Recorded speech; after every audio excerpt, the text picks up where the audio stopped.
My dear children, I want to share something important with you about life and work. Many people think that success only comes from going to college or following a single path. But the truth is, there are many ways to build a good life. And God gives each of you different gifts, interests, and talents to use in different ways. One of the most valuable things you can do is learn a trade or a skill, something useful that people need.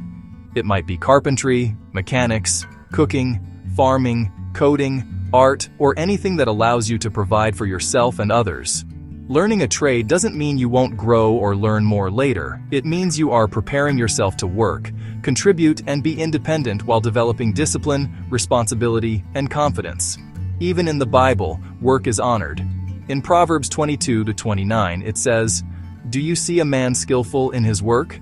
He will stand before kings, he will not stand before obscure men." Excellence in your craft matters, and it can open doors in ways that formal education sometimes cannot. God values skill, diligence, and faithfulness. No matter the path you choose, history shows us the same truth. Thomas Edison didn't follow a traditional school path.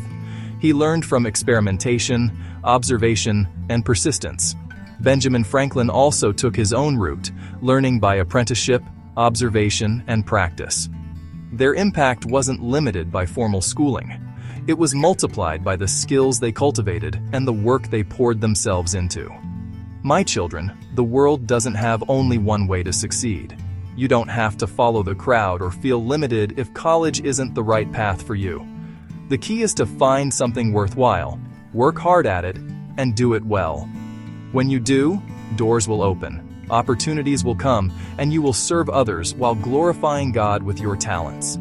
So don't fear choosing a different route. Don't feel behind if your path looks different from your friends.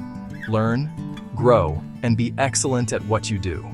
Trust God to guide you, and He will provide. With all my love, Dad.